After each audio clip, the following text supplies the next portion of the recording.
Right, welcome to Jamonia Poetry, and I hope that you're going to be inspired and empowered.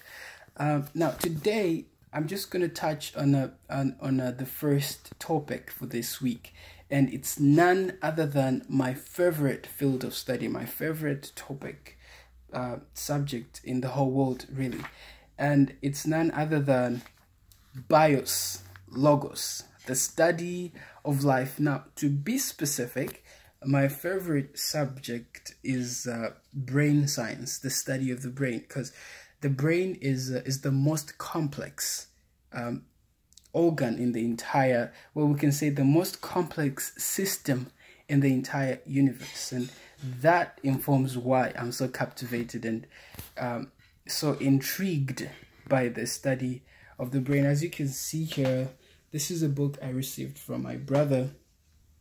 I'm sure this is the book they used in their medical studies. My brother is now a doctor, and this is a book that I got from him. And I've been reading this book, and I must say it's amazing to study. Well, this is basically anatomy and physiology, but anyways. Now, going into today's field, we're talking about the brain.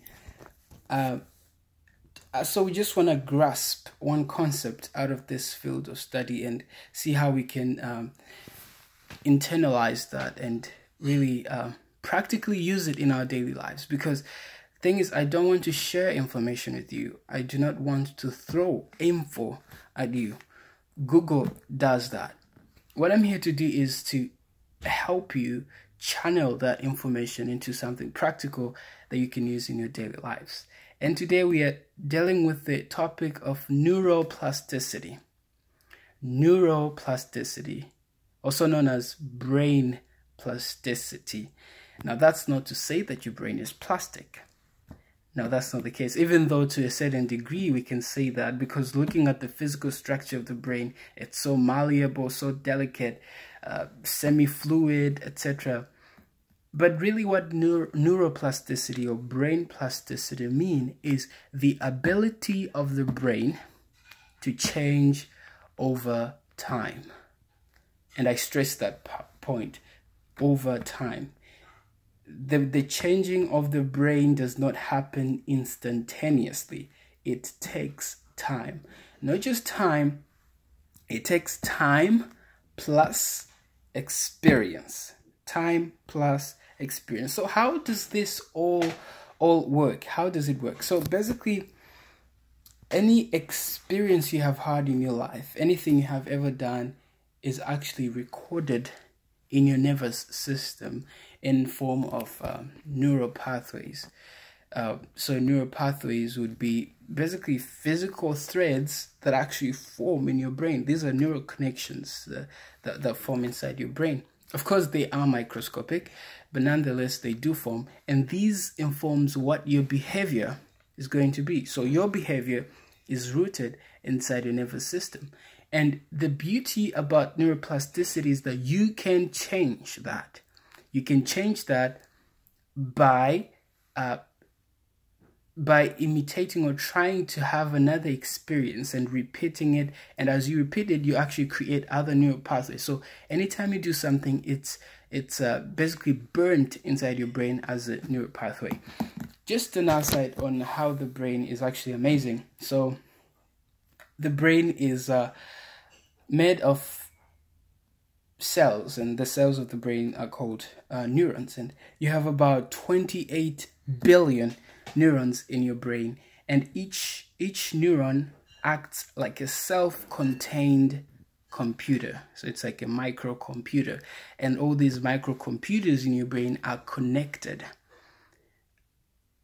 not just to one other neuron, but to other thousands of neurons. So you have like thousands upon thousands of interactions and neural connections in your brain. And it's actually amazing when you think about how the brain is able to create new pathways and to store all this information. And the way it does that is just amazing. And just an aside again, we have two schools of thought. And one says that the brain evolved. So and the other school of thought says that the brain actually was created by an intelligent designer. So those who say that the brain evolved really do not give us the hope, or there's a kind of like a discrepancy when it comes to how the brain is able to create all these neural pathways. But when you think about creation, it does actually support support what we find in the brain, the ability of the brain to create neural connections at fast speeds. Let me explain that. All right. So when you look at the brain, the theory is that the brain was created to live forever because of this immense processing power that it has, and how you have thousands upon thousands of neural connections. Some of them, sometimes they find that they are not actually being used. We only use a small percentage of our brain. So why is that the case? The brain was actually created to live forever. That was the original intention of God when he created the human brain. When he created you, his intention was that you should live forever. And evolution doesn't seem to help explain this complexity of the brain. Now, going back to our topic, and I hope this is the conclusion. I've spoken too much. So the thing is that we can use this neuroplasticity. We can enhance and change our behaviors by enforcing the right actions. And as we do them, we actually do create these neural pathways, which in turn becomes our behaviors. And so thank you so much for being here today and getting to know this new stuff. And I'll be with you tomorrow with another topic about life. See you.